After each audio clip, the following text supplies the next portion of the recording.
Hi there, welcome along to Willis Resilience TV, a channel that brings you the latest news and coverage of an extraordinary expedition to the South Pole by 19-year-old Parker Liato, who's looking to set a world record and shine a light on the biggest issue of our age, climate change. Well, Parker hit a wall over the last few days, battling tough weather conditions and physical pain. We'll bring you an update on his health. As we heard yesterday, he was really suffering. And we'll find out whether he and polar guide Doug have managed to get back on track to set that world record they're aiming for, skiing from coast to pole. Also, we'll be speaking to a man who knows exactly what it's like to suffer under these kind of conditions, a polar explorer who's faced the challenge of skiing to the North Pole. And expedition Dr. Ian Davis will join us shortly to talk about Parker's ailments, and he'll hopefully be able to speak to him live via our satellite link after another day of battling the Antarctic elements. To have a consistent, 30 knot wind just sort of beating on you for the whole day is not the same story as the kind of conditions we had on the first, second, third, fourth, fifth days.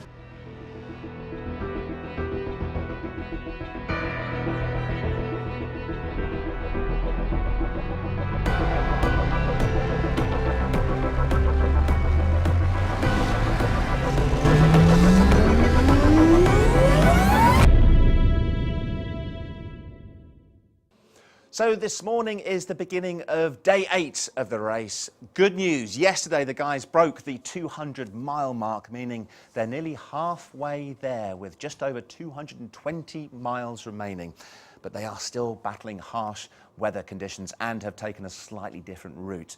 Over 30-mile-an-hour winds and temperatures as low as -40 with the wind chill, so it is pretty hard going. And to give you an idea of just how difficult it has been for them, Parker actually lost Doug a couple of times because he couldn't see him despite skiing right next to each other.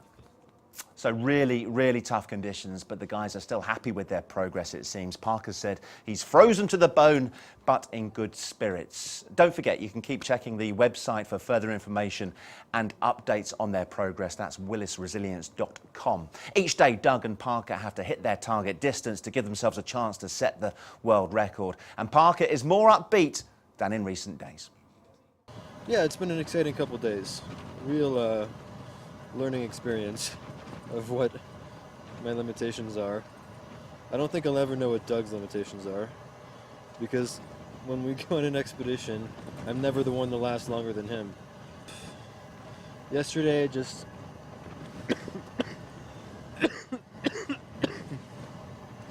at around the 9-hour mark, I hit a wall, and it was a combination of things. It was a little bit the injuries that I have, a little bit the fact that maybe I hadn't had so much to drink as much as I should have, something that I only realized afterwards in the tent.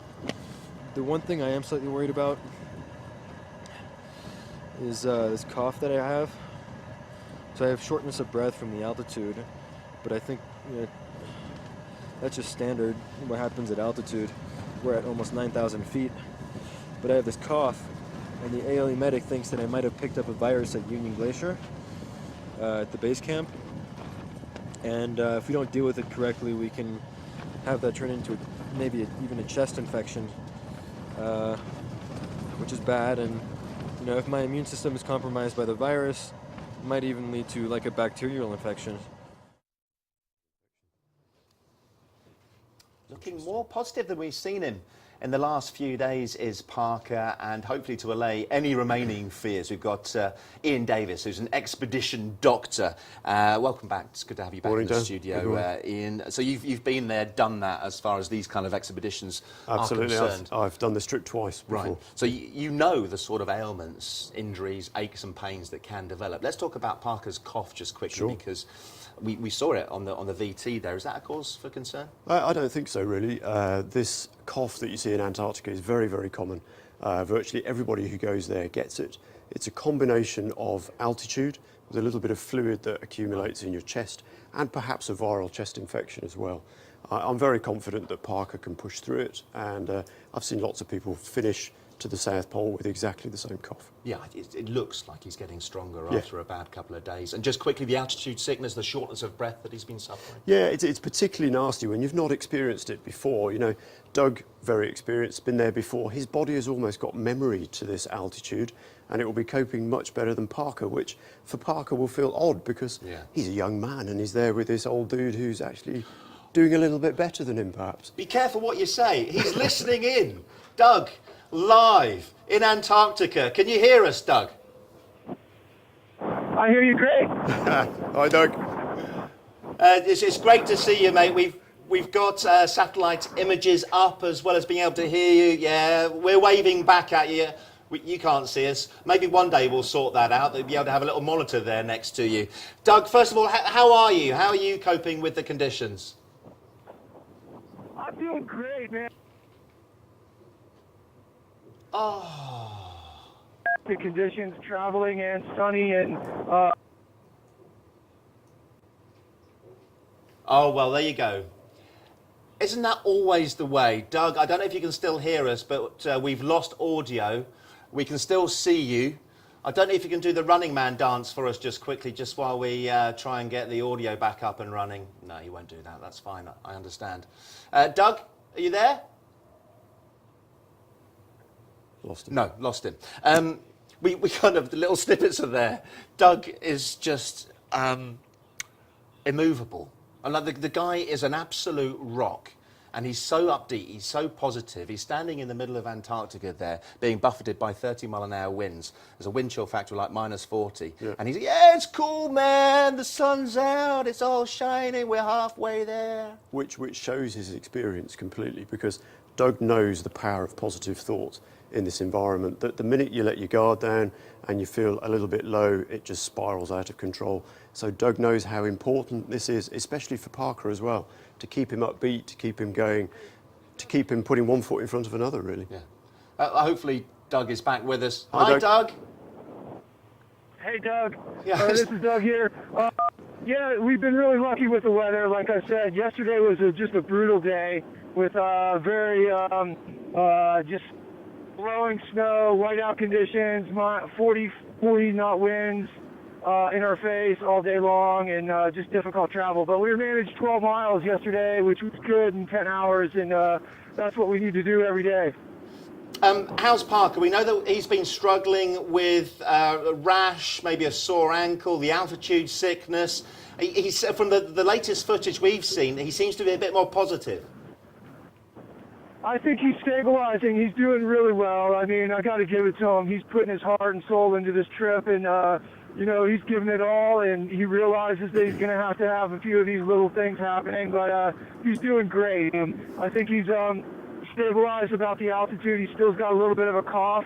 All the other things are just stuff that you need to deal with, and hopefully we'll get out and have a great ski today.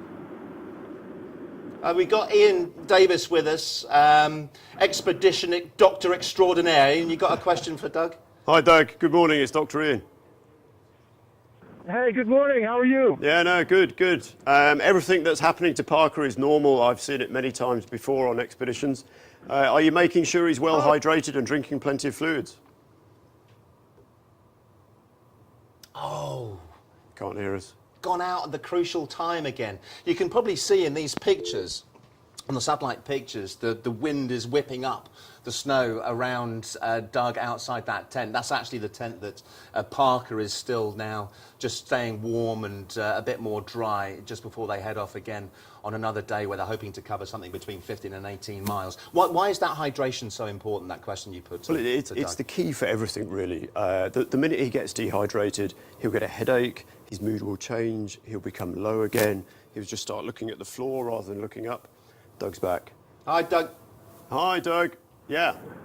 Sam. Yeah, I've been trying to get him to drink as much as possible. It's, our breaks are just have to be really, really short and sweet, and eat and drink as quickly as you can. And the barometer is at the end of the day, I see how much is left in his thermoses and his drink box. And he didn't drink a lot yesterday, but I've been forcing him to, and he's been doing a fairly good job up until yesterday. So we'll keep at it and tell him to keep on drinking and eating for sure. Yeah, good job, Doug. I mean, you've been there there before with people like Parker, and I'm very confident you'll be able to push him through all of this.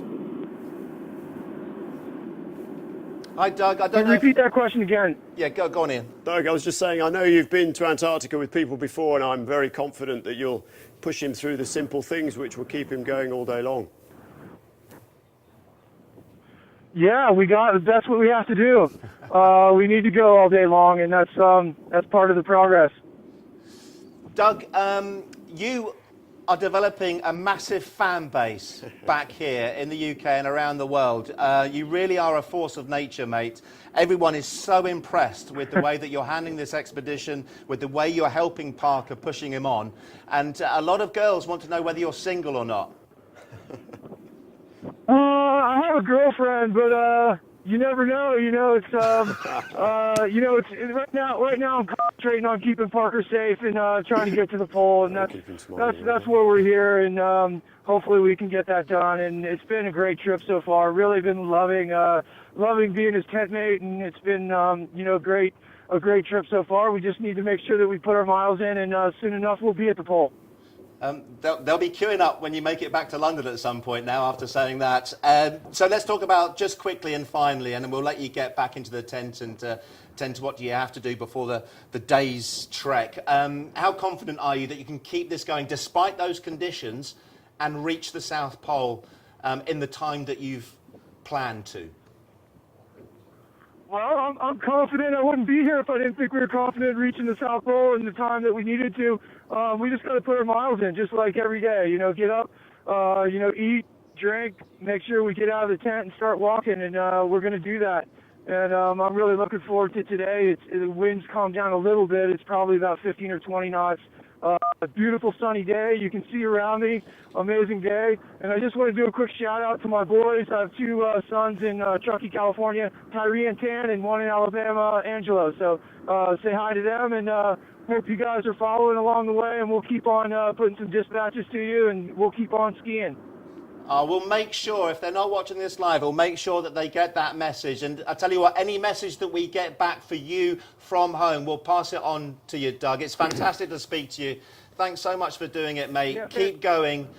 You're doing fantastically well. Thank you. Awesome, and thanks, Doctor, for coming in the studio this morning. No problem. Call any time. Cheers, Doug. Okay, cheers. Take care, mate. Give our best to Parker as well, of course. So, you can't speak highly enough of Doug. I mean, this is a guy that he's from California essentially. He's kind of a surf dude, isn't he? And he's just got this taste for adventure and a real skill to deal with it. But not only a skill to deal with those conditions, he's just such a great people person as well. He is, and at least half of this battle is mental. I think it's more mental than physical, and Doug understands that. Right. He understands the importance of being upbeat, nice and relaxed, and he'll keep Parker going through these bad days that he's got. And then he'll have huge highs. He'll believe that he can do it. As soon as he gets to the halfway point, even 1 foot over the halfway point, he's going home. Despite the man that we see now, I'm sure Doug has been through some pretty tough times himself, which is why he's able to offer the advice that he does. And Doug will sit in his sleeping bag at night thinking about his family, touching on his sons there. Yeah. It's extremely important. When you're out there, your whole life boils down to the people that you love, really. Yeah. You forget about the big car and the big house. Yeah. And he'll be spending his days thinking about his children. Yeah. It's very, very important. And getting messages like that is great. Really. Yeah, and we absolutely will try and hear back from the boys if they've got a message for Dad. Sure. Then we will make sure that Doug gets that message. It's worth reminding you, if you're not aware, that this world record attempt is only valid if it's an unsupported trek from coast to pole. Right. So that means the truck that's following to provide us these pictures and our ability to speak to the guys cannot help them in any way, shape or form. They're there for support in regards to communications for us, and if anything catastrophic happens, but this is Parker and Doug on their own. I've just been told that we're going to try and get hold of Parker in just a second, so when he's on the phone... Oh, he might be there already in the tent. Parker, can you hear me? It's Dan in the studio.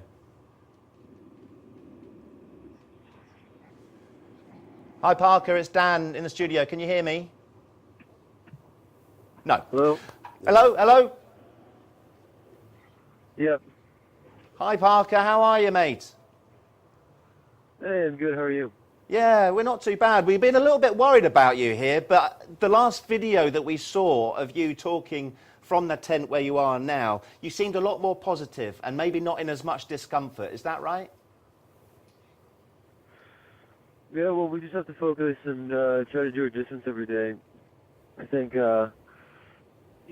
did run into some really bad conditions yesterday, and that did slow us down. We're going to try to, make some of that up today, and we'll see what we can do. Are the conditions worse than you anticipated? Well, they're better today than they were yesterday. Yesterday we really had total whiteout, 40 knot winds, down to minus 40 wind chill. It was pretty brutal. I think the satellite has dropped out there, unfortunately. Parker, hi. No, he's gone. No, he's gone. Hello. Oh, this is exhausting. Sorry, Parker. The satellite is a little temperamental. I tell you what, let's bring in Dr. Ian, who's with us in the studio this morning. Parker, Ian. Hi, Parker. Hello, how are you? I'm good. I've been watching the VT of your problems with your chest, and I just want to reassure you it's pretty normal for Antarctica. I've seen lots of people with your type of cough acclimatise and do very, very well, so please don't worry too much about it. Okay, well, it's good to hear at least. Good. If you've got some antibiotics there, that might be a good thing to take as well. It's not going to hurt you at all, and may help you a lot. I'm a little slightly concerned about that. Well, I mean, just so we have one course. We have 1 week's worth of Cipro, and that's it. I don't think you should be afraid to take it. If you're feeling unwell with your chest, you should nail it now rather than letting it carry on. You guys should take it now? Yeah, I do. Stay well hydrated, Okay. take your antibiotics, and some paracetamol, some pain relief. Stay close to Doug, stay in good spirits, I think you'll be fine. Yeah, will do. Excellent. I'll tell you what, we'll make sure that you can have contact with Ian if you want to, Parker, when we let him out of this this studio. You're doing fantastically well. We've just spoken to Doug, as you know, and he's remaining very upbeat and positive, and he's right behind you, as indeed everybody is back here. It's the mental side which is obviously taking its toll as well, but it sounds like you could be over the worst bit. Sorry, can you repeat that? Yeah, I'm just wondering if it feels like to you, as it does to us, that you might be past the wall that you hit, that you're over the worst bit of this. Yeah, I mean, it's hard to tell. It's just, especially when I don't really know exactly what it is. It's just a combination of things and makes it difficult in multiple ways. For instance, the shortness of breath, which, in addition to the cough, both of them together is difficult to deal with. In addition, it makes it difficult to drink. Because when you drink, you can't breathe in, and that's just, we don't have a lot of time, so you can't drink a lot, and so we really have to focus on just making sure that that we do everything right, and we're not compromising on any of the safety aspects of the expedition. But I think things are sort of stabilized now, or at least I hope, and I hope I can just sort of keep things at bay and focus on moving forward and just deal with whatever it is that we're facing. So what lies ahead today? I know this is probably an easy question to answer because it is simply you and Doug putting your heads down and trying to cover as many miles as possible, is it?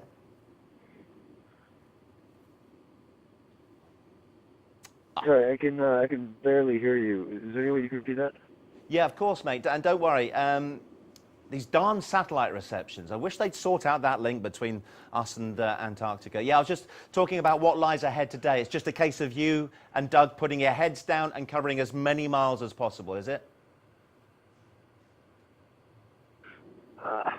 Really sorry, I still can't hear you. Can you speak up a little bit? It's just a very faint line. Okay, well, we'll try one more time. What's the plan for you today, Parker? Oh, the plan. Well, we're going to try to, we're just almost ready to take down the tent, and we're going to try to get in 15 to 18 miles and see if we can get back on track with the record pace. We're just going to do our best and see what we can do and make sure we do it safely. Okay. Right, I tell you what, this is going to be impromptu. Hopefully you can hear it. We've got a few people in the studio. We're going to give you a rousing round of applause, yeah? Just to keep you going. Come on, Parker. Go, Parker. Good luck, mate. Have a good day. Thanks, Dan. Appreciate it. That counts for a lot. I hope so, yeah. We should do that every day. Yeah. Can we do that for me as well when I finished... Well then, Parker, you keep session going. in here? No, they won't do that for me. Yeah, maybe it's the little things like that that can make a big difference. It is definitely the little things that make a big difference out there. Yeah. Somebody pointed out yesterday, it was James, a guy that knows Parker, works for one of Willis's key clients, and actually went over to train with Parker in Iceland beforehand. And we heard him speaking on tape, Parker on tape, and James said, well, he always sounds like that. So you can't really read too much into the fact that, and you've got to remember that he's just woken up as well. Yeah, yeah. And you know, he's daunted by the day. He knows that he's 10 kilometres behind for yesterday's pace. Yeah. And in his own mind, he's got 40 kilometres to do today just to stay on track. Yeah. Doug will keep him going. I'm very confident of that. And the conditions we've been hearing about, the wind chill factor, winds of like 35 to 40 miles an hour, and creates this whiteout. And we heard that despite the fact they were walking next to each other, they lost each other. Yeah, absolutely. Sometimes in a whiteout, you can't see your hand in front of your face. You can't see your feet. You get really disorientated and almost a bit motion sick as well, because you can't see the floor. You don't really know where you are. You're worried you're going to lose your teammate, because if your teammate has the tent and you lose him, effectively you haven't got a lifeline. Yeah. So there's all these little worries that will play on Parker's mind, and if he's not feeling so good at the same time, that just makes it a whole lot worse. Yeah. For now, thank you very much. Many thanks. Hopefully you'll come back a little bit later on, and we'll talk more about the expedition, what they're facing, and maybe some more of the equipment that they're able to use and draw upon. Ian, thanks very much. And I think you have been a great help to Parker already, and we will try and set up that link if you guys want to talk more. Yeah. See you later. Great, thank you. Well, this thing's quite nice anyway. We all know that there is a risk element to this expedition. Parker himself is prepared for any eventuality.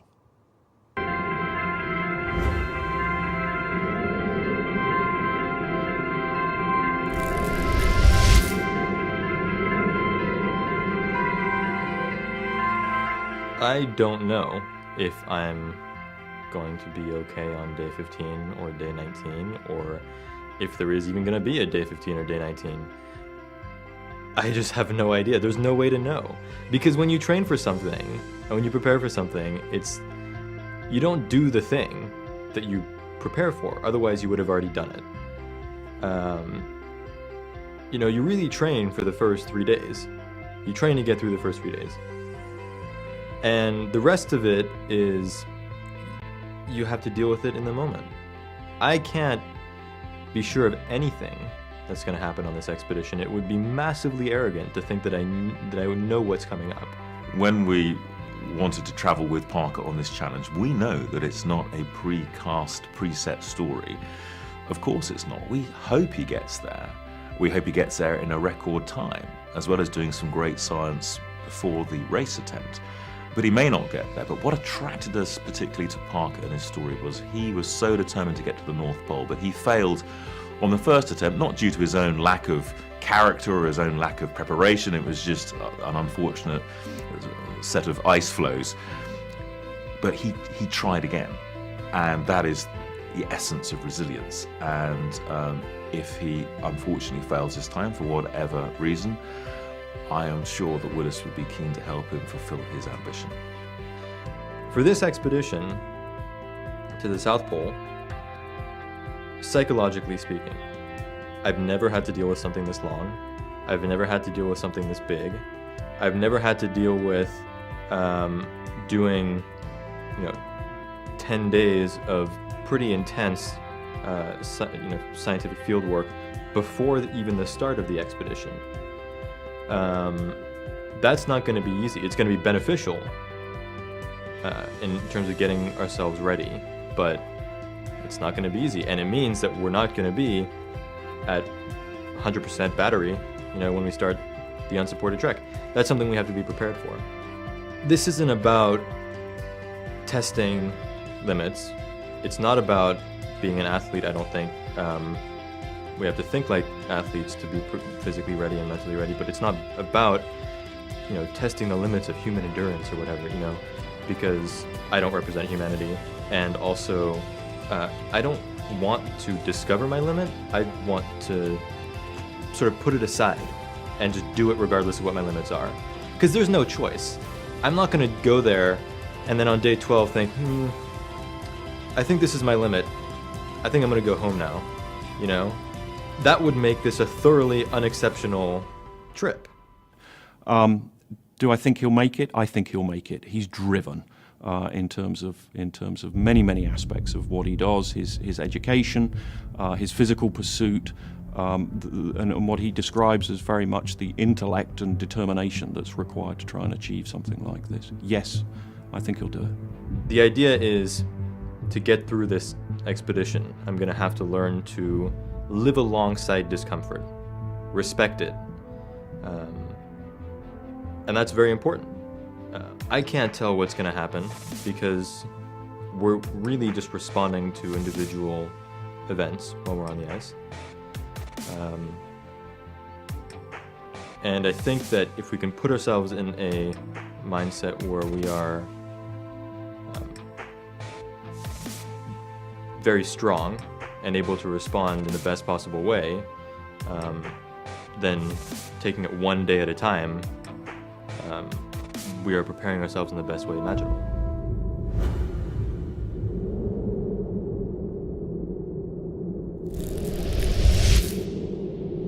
So that was Parker talking to us before he left for Antarctica, and here he is now packing up the tent alongside polar guide Doug, preparing for their trek today. As we heard from him a little bit earlier on, they are hoping to cover some 18 miles. The good news, if you weren't with us from the beginning of the show, is that they are pretty much halfway to the South Pole, and if they can keep going at like 15 to 18 miles per day in some pretty testing conditions, then they will reach the South Pole in that world record time that they've set of 22 days.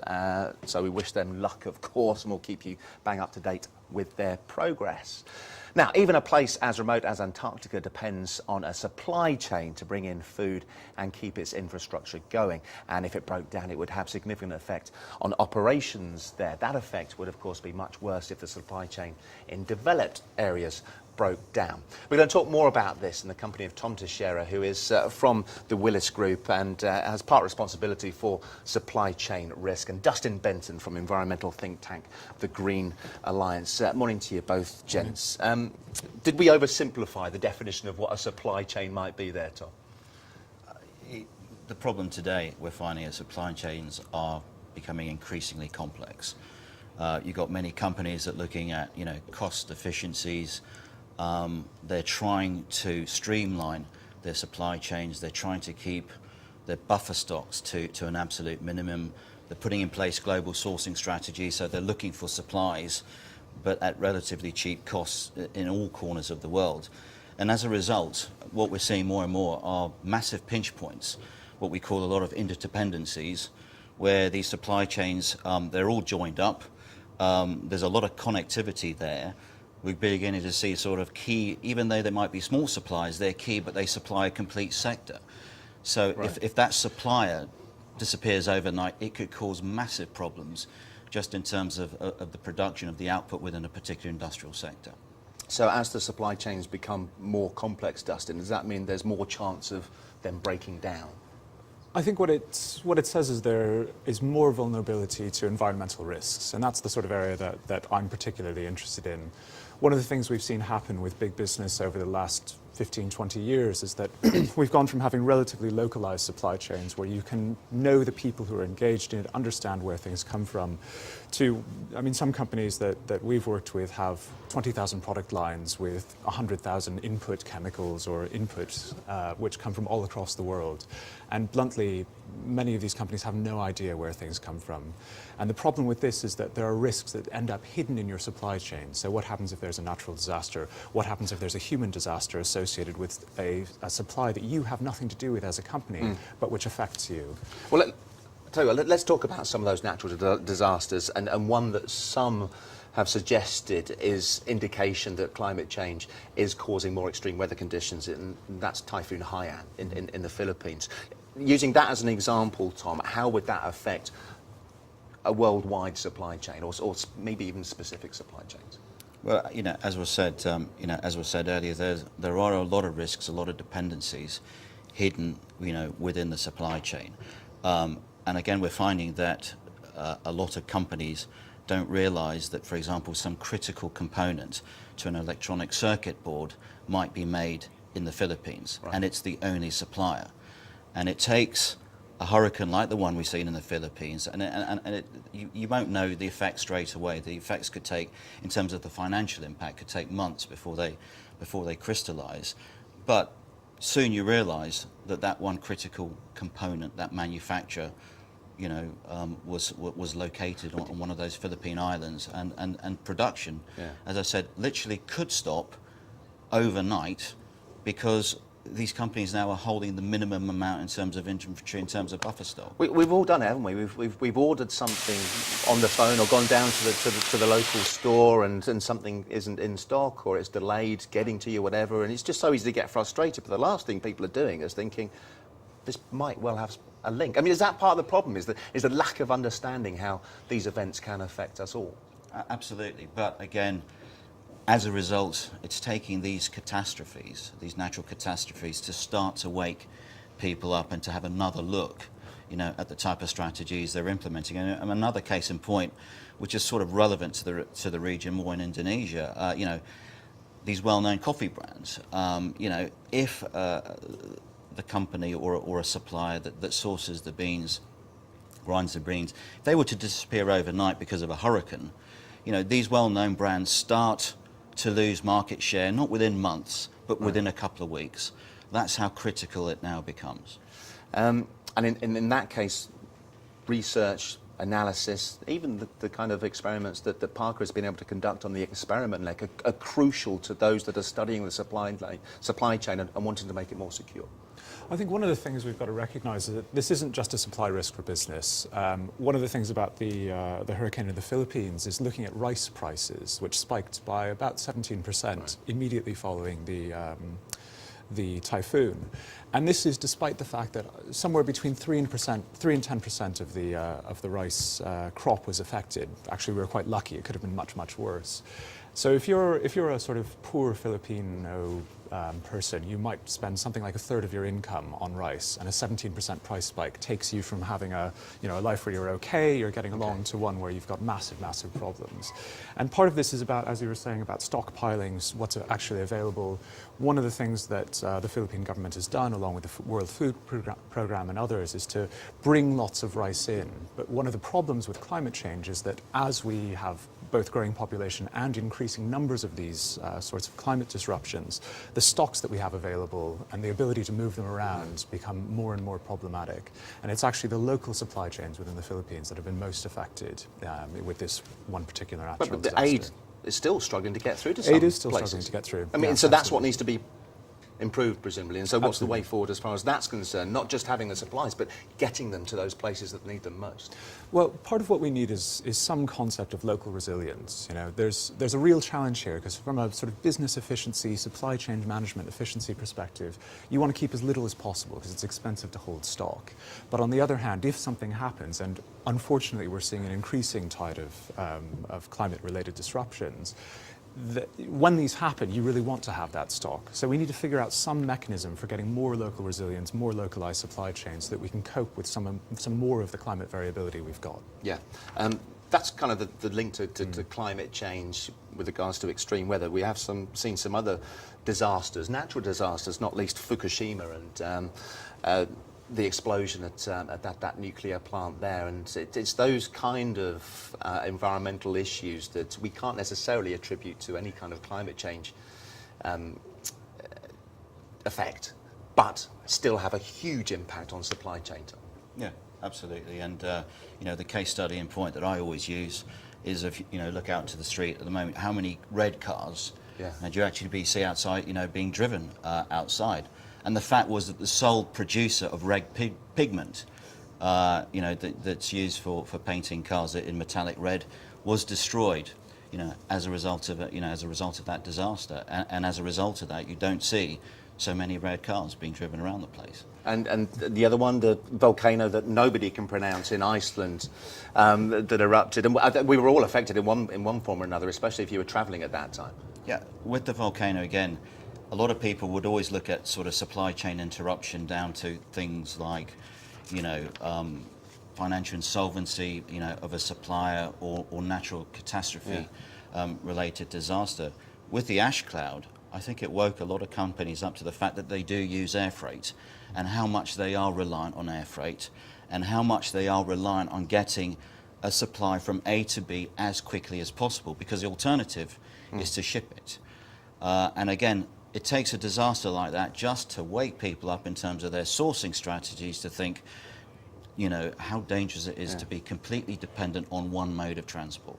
And big business need to understand all this and maybe sort of make changes accordingly. But on top of that, of course, you need to have the right kind of policies. And ideally, everyone's singing from the same hymn sheet internationally. Well, it'd be nice if we had a little bit less air freight, I have to say. I mean, if there's one thing we could learn from this Icelandic volcano, perhaps, a few more things on that would help ships, carbon footprints as well. It would help with carbon footprints, absolutely, yeah. But who can drive this forward and help maybe make that supply chain more secure? Is it part big business, part governmental through policies and advice through them?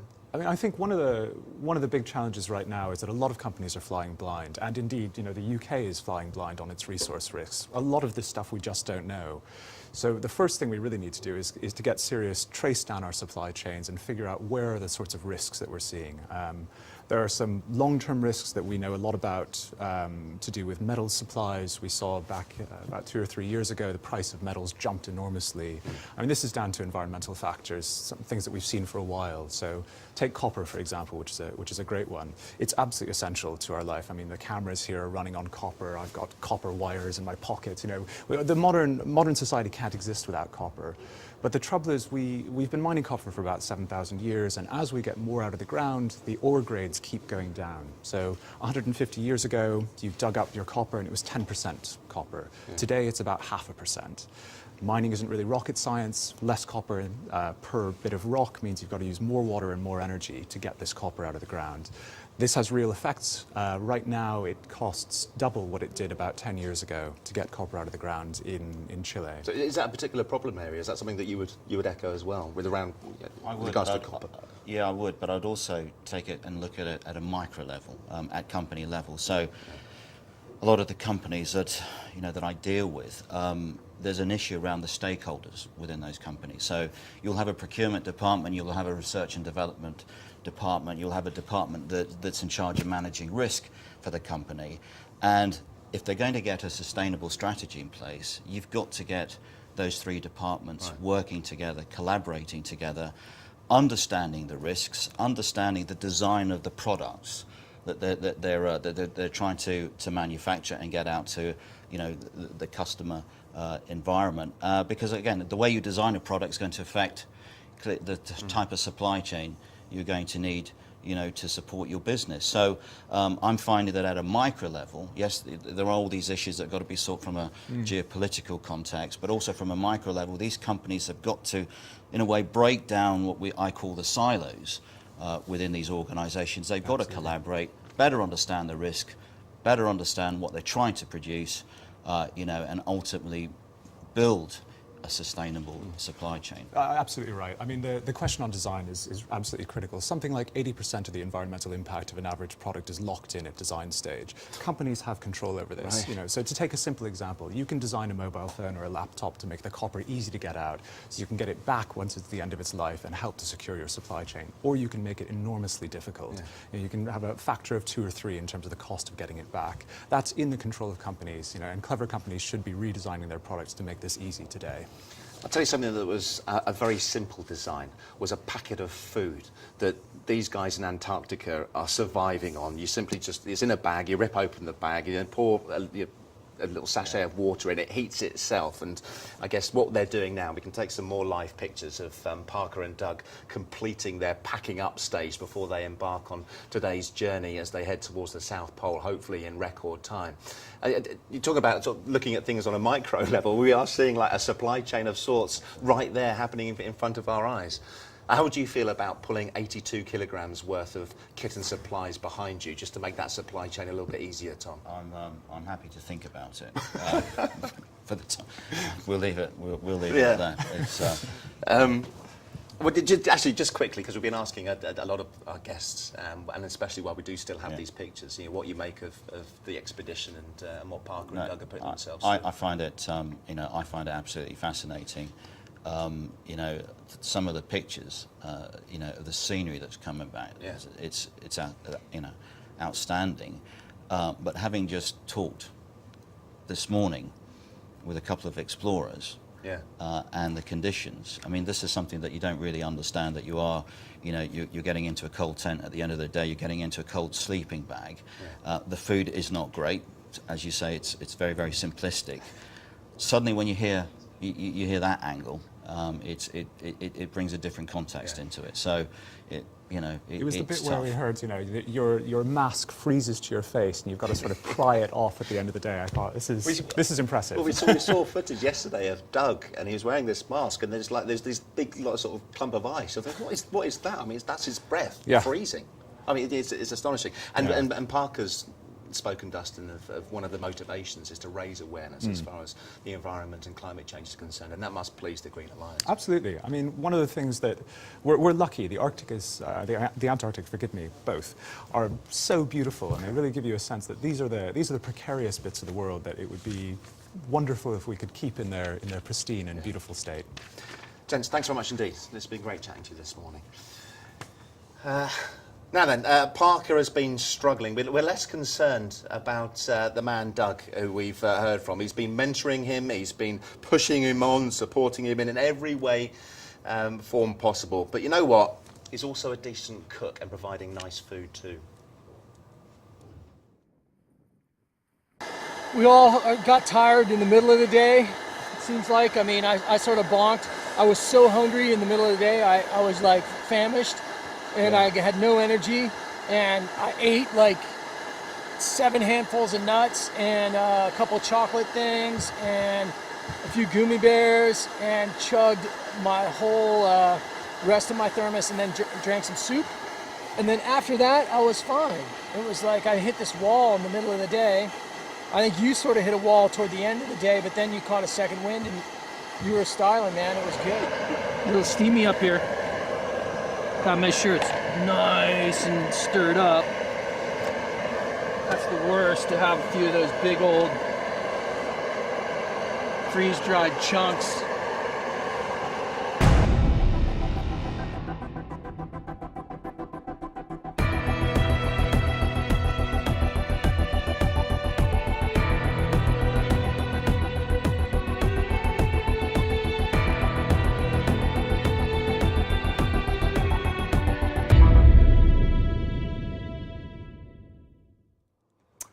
Got a man crush, bit of a bromance, I think, maybe developing between me and Doug. The guy is phenomenal and he can make nice food.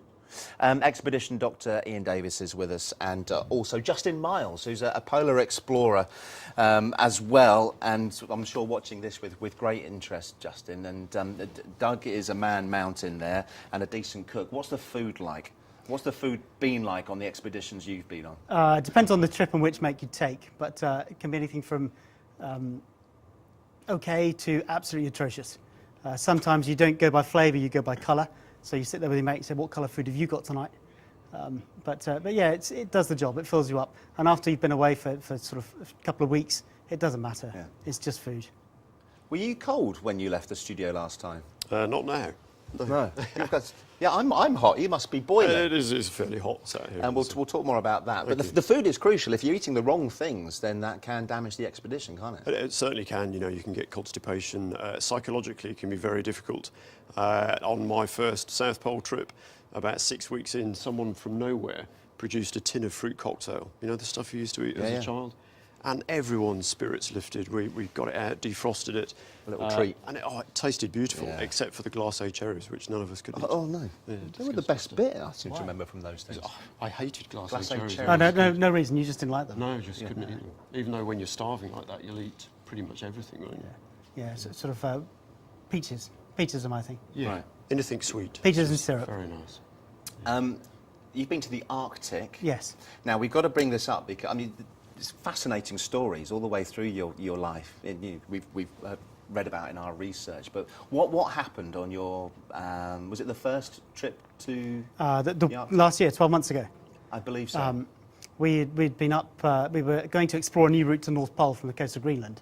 Unfortunately, all the training in the world doesn't always work because a few days in, very short time into the expedition, we'd been shuffling up along the coast and felt I'd taken a bit of a slip and I'd felt a pull around my abs and thought, it's just a strained muscle, carry on. Woke up one morning and the pain was excruciating to the point where I tried to move and it was just totally overwhelming. I stripped off, it was minus 37. So I stripped off in minus 37, placed a phone call back to a UK medic, UK doctor, Rob McKenzie at Magpass, and Rod talked my expedition partner through a diagnosis and discovered that I had quite a large hernia. So my stomach had split from my chest to my belly button, in effect, and under the skin, all the insides were popping out and the intestines were flopping around everywhere. So we had to abort. No, that and come sounds back. a little risky. It wasn't the most pleasant thing I've ever done, I don't think. So that call back saved your life? Yeah, so that call back saved my life, I guess. Otherwise, I probably would have pushed on a little bit further, and then obviously, as you know, there are dangers associated. Yeah. So I came back and had surgery, had new bionic bits fitted, and that was horrifically painful. The surgery was worse than the actual injury itself. And the disappointment at not being able to reach the pole? I was absolutely gutted, in more ways than one. Yeah. Oh no, that conjures up a horrible image. And we had you talking to Parker earlier, and I know they do have pretty good links with medical doctors that are able to advise all sorts of people that are operating on the Antarctic. Absolutely. But them knowing their limits is crucial, isn't it? Knowing there's something wrong. It feeling is, there's something and wrong, also doing something about it. Preparing for these sort of events, because you know the hernia that Justin talked about in the UK, if it happened to you now, wouldn't be a big deal. But when you're sat on the pack ice or in the middle of the Antarctic plateau, it becomes life-threatening. You know, little things can become very, very difficult to cope with out there. If you've got the right kit with you and some good advice on the end of the phone, like Justin had, you can just about get out of a slippery situation. And the idea of taking these really warm jackets off and every other layer just to be there pretty much naked in those kind of conditions beggars belief. I was in pain. I didn't know what I was doing. But there's two aspects to this. There's Justin in pain, needing to find out what's the matter, and also, we can't emphasise this enough, if you sweat, you die. It is very, very important. You know, if you sweat into all your kit, it doesn't work.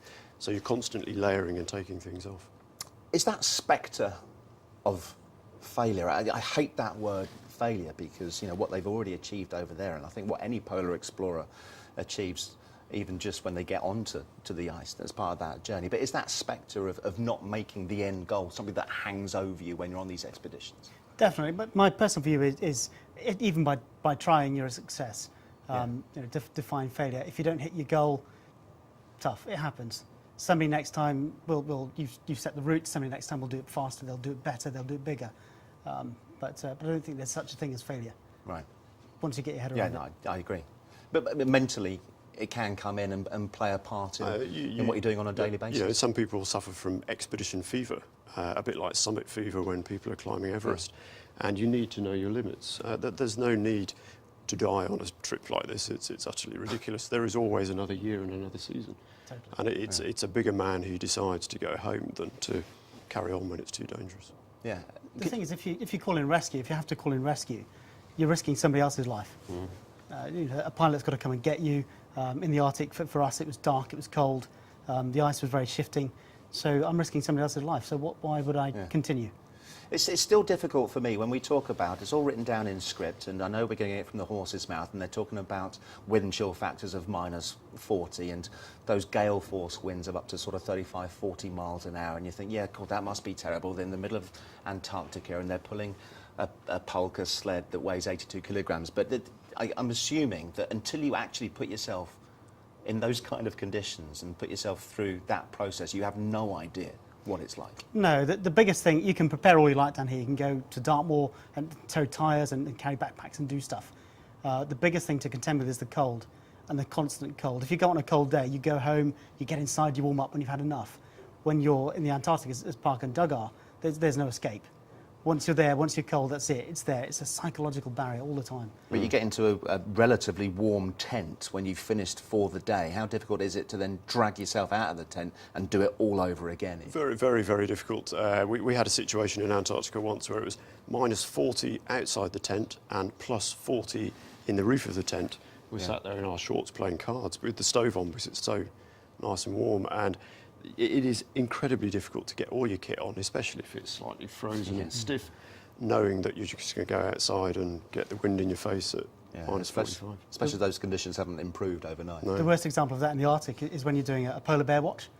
If there's one or two of you use sort of wires and trip wires for bears. If there's a team of 5 or more, then you do a polar bear sentry. And when it's your turn to go on stag, when the guy comes in and wakes you up at 1 o'clock in the morning, come on, just get your clothes on. You think they're frozen. I've got to get up and stand outside for 2 hours before coming back to bed. That's horrific. That's one thing that I have to worry about down on towards the South Pole. Don't have to worry about it. Maybe the odd killer penguin. The rogue penguins, they'll get you. Maybe if you're not. There's a few psychotic ones. I've read about it somewhere. Sure. Oh no, they don't need to meet them. We've talked about Parker's motivations for embarking on this expedition. They've been conducting science experiments on the first part of the leg, and he's very keen to raise awareness as far as climate change is concerned. But the other thing, of course, is that he's 19 years of age, and so he is, by the very nature of what he's doing, engaging youth in these matters as well. Is that something that's important to you as well? Is maybe engaging the next generation? Yeah, very much so. But when I came up with the idea to do this sort of stuff, I'd had a car crash almost 15 years ago. I was brain damaged, had to learn to walk and talk all over again. And one of the reasons that I wanted to do this stuff was to engage with children and educate them, open their minds up to what the world is like, rather than just from a computer screen or a very strict syllabus through school. So I sort of ran a national schools programme, getting kids involved with education subjects through my expeditions, and I go out and talk to schools. Yeah, and what kind of response do you get from the kids? They love it. They love it. They'll switch on to subjects just like that because it's different. And they've got a genuine interest. So I think what Parker's doing is fantastic, and I like the way that he's got people interacting through this and through the website. It's really good. Yeah, going on adventures to the South Pole is probably a slightly easier sell in some respects than selling medicine and being a doctor. In some respects, it is. The medicine's easy. See, I mean, no, medicine's easy in comparison. You know, if I had the choice, I think I'd go to the Antarctic on an expedition than train to be a doctor. No offence. It's good being a doctor and going to the South Pole. I know you've got the best of both worlds. Best of both worlds. But with that idea of engaging the next generation is key, isn't it? It is. You know, I do talks for schools as well, and all you need to do is put up one picture, don't you? And it's so different. The kids' eyes open wide. You know, they're engaging with what you're talking about. It's fantastic. Some of their questions are a little bit odd.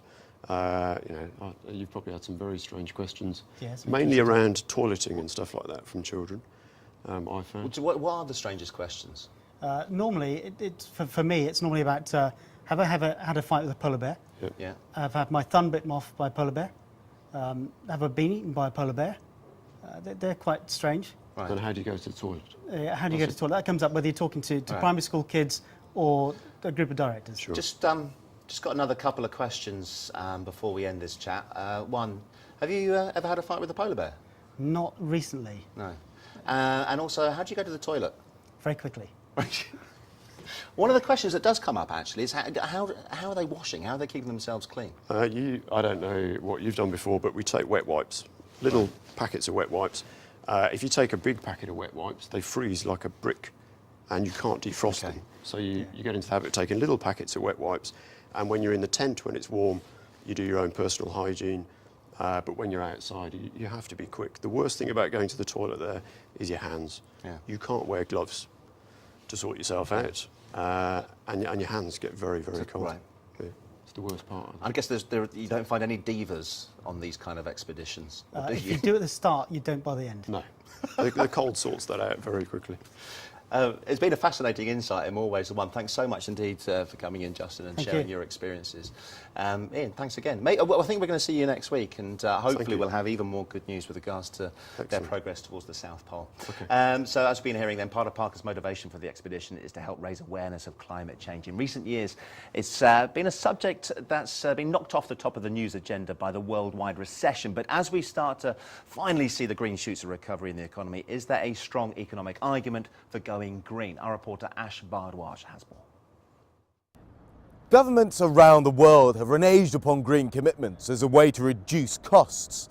And earlier this year, George Osborne, the UK Chancellor, stated his belief that the Climate Change Act, Britain's commitment to decarbonise, was limiting our economic growth. The sentiment is clear. Going green hampers economic recovery. But how true is this? What if going green was good for the economy? I went to meet Bob Ward of the Grantham Research Institute at the London School of Economics. He explained to me the economics of moving towards a low-carbon economy. Essentially, if you allow climate change to continue unmanaged, you will kill growth. Greenhouse gases are primarily driven by our energy system and our burning of fossil fuels. And if you think about it, inherently everything we do in some way involves energy consumption. So we're talking about a transformation fundamentally of our energy system. Now what we also know is that investment will cost something. It will cost about 1% of GDP. This investment that we make now creates new jobs. It will also be a period of intense innovation and creativity. That's what we've seen in previous large economic transformations. If you think about the introduction of the railways or the introduction of electricity, there were intense periods of progress, but it required an investment. If you look at economies like the UK, which is suffering from sluggish economic growth at the moment, well, how else are you going to generate growth? The clearest area in which you can generate growth is by investing in the transformation of our electricity generation system. All that sounds very bucolic. Innovation, saving the planet, creating new jobs. But we live in economically straitened times. Can we afford to quit fossil fuels? Ilmi Granoff, a senior researcher at the Overseas Development Institute, talked to me about subsidies for fuel and energy.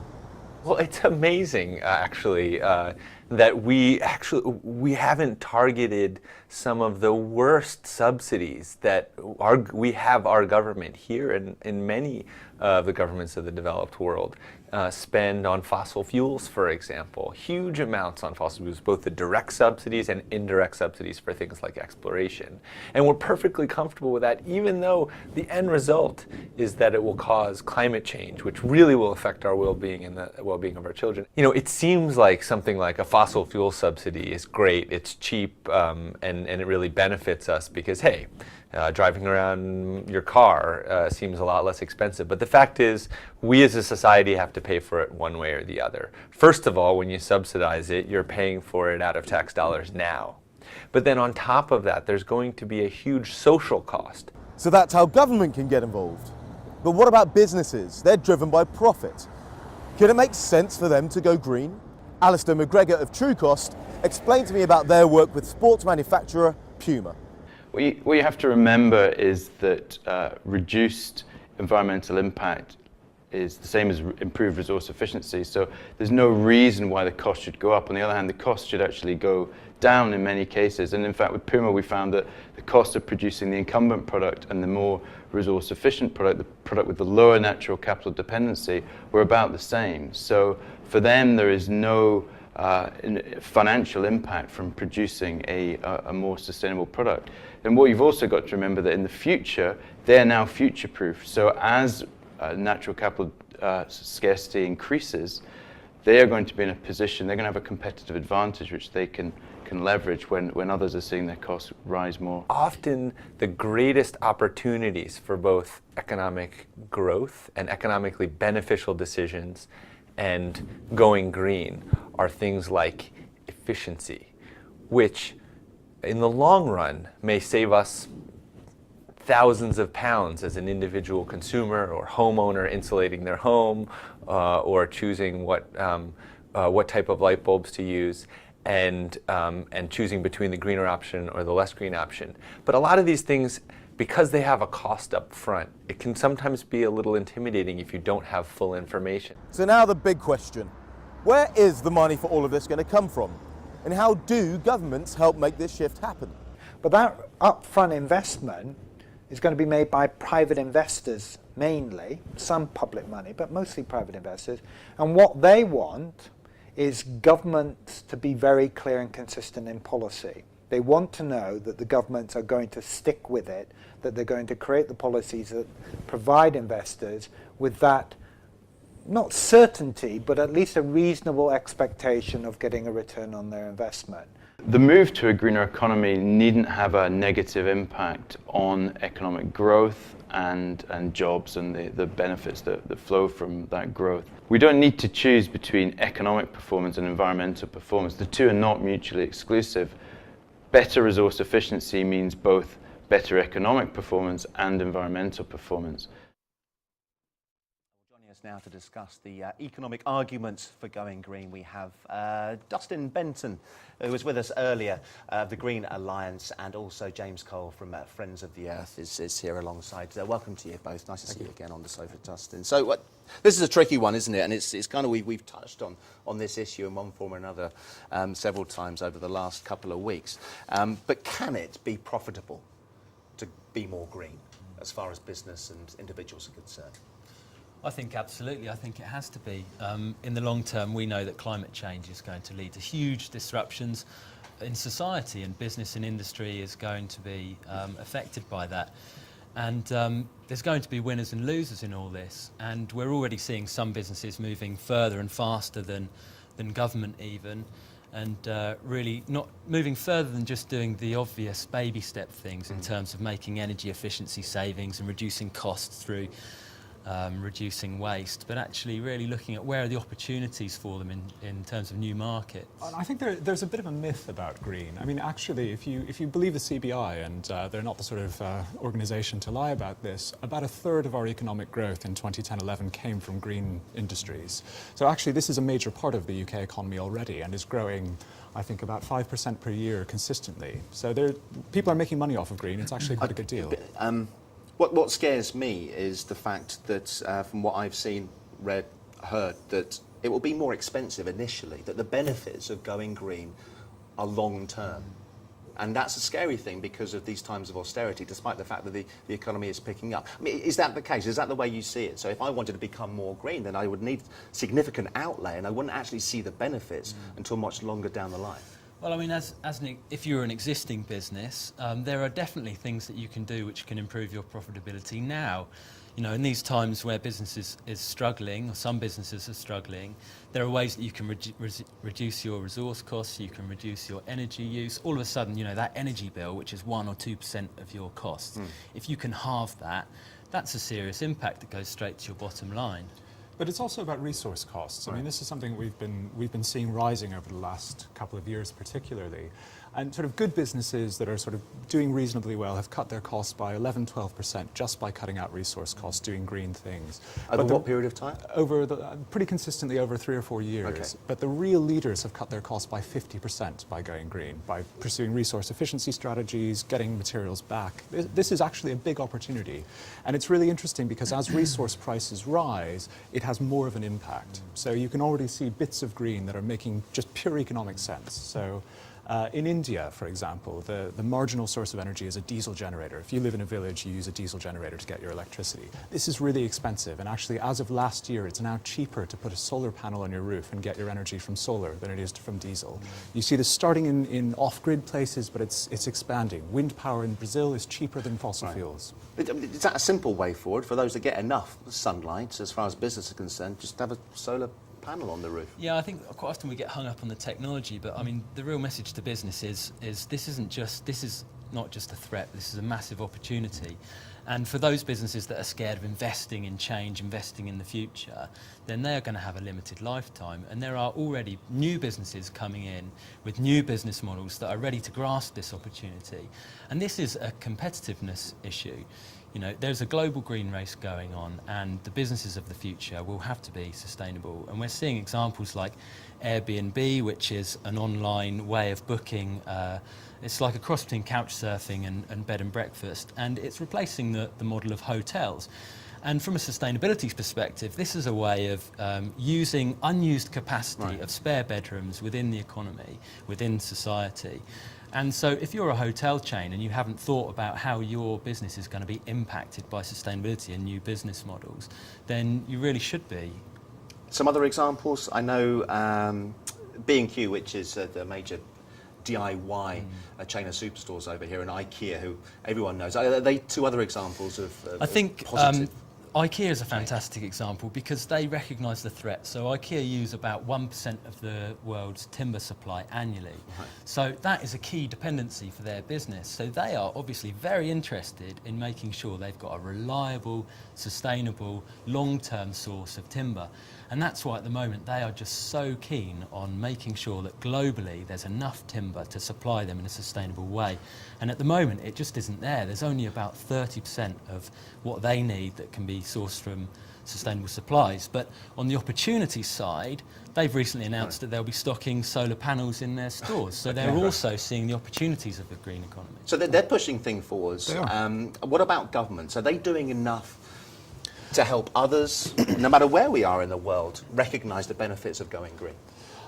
Government has sort of waxed and waned, I think, in its commitments here. What we really need from governments is a clear signal to say, right, we know we need to decarbonise, we know we need sustainability, we know we need sustainable forestry, all the rest of it. This isn't going to go away, and government's role is to, keep us all on track where we all know where we need to go.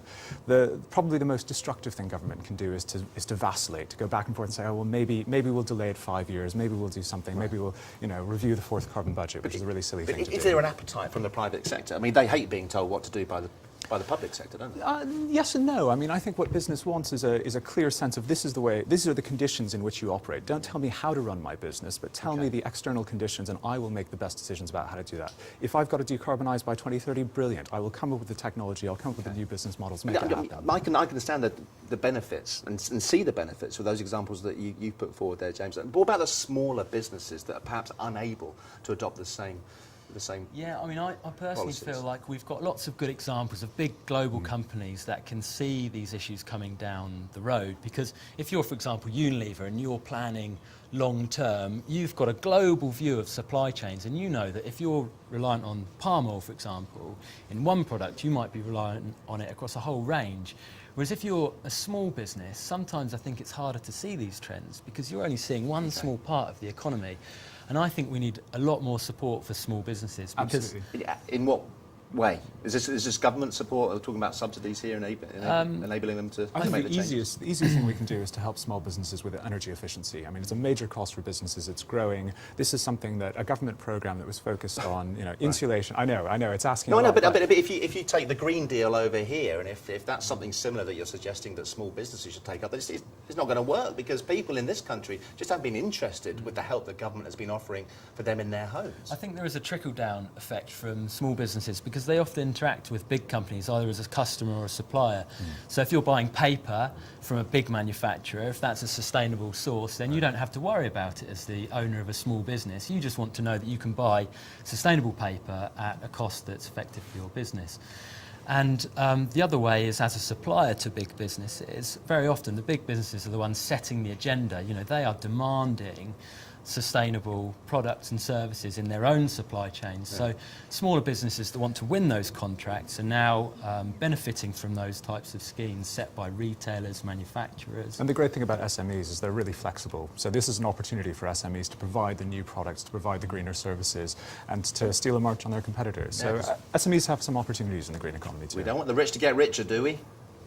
But that is an opportunity here, presumably, as far as the green issues are concerned. Well, I'd like to have a sustainable planet. I mean, I think that's really important. And there are people who are going to be able to make some money out of this, and I don't think we should be too worried about that. Of course, we should be concerned about the poorest. Of course, we should be concerned about those people whose lives will be impacted by climate change. We shouldn't forget about that. But nor should we think, you know, nobody can make any money. We've got to have some sort of society where we're all, you know, devout Greens and, you know, living on the breadline or something. Yeah. Same kind of message, James. There is an issue with, you know, there are some really progressive businesses that get this, but there are some that are sticking their heads in the sand. And, you know, there are going to be winners and losers in this race. Some businesses will deny it till the end. You know, you look at the disruption caused by the move to digital and mobile. Businesses like Kodak and Blockbuster didn't transform their business models. And society moved on without them, and the same is going to happen to big companies. And at Friends of the Earth, we're keen that you know, we can see a lot of big businesses doing the right thing, and they are measuring and reporting on their environmental impacts. So it's quite clear where those risks are. But there's a lot of companies that don't report those impacts, and some of them that do report them in a way that can't be compared or aggregated so that we can see, you know, as a society, where are the big risks in these supply chains. And there's a law going through European Parliament at the moment to ensure that more bigger companies report more of their most important environmental and social impacts in a way that can be really compared.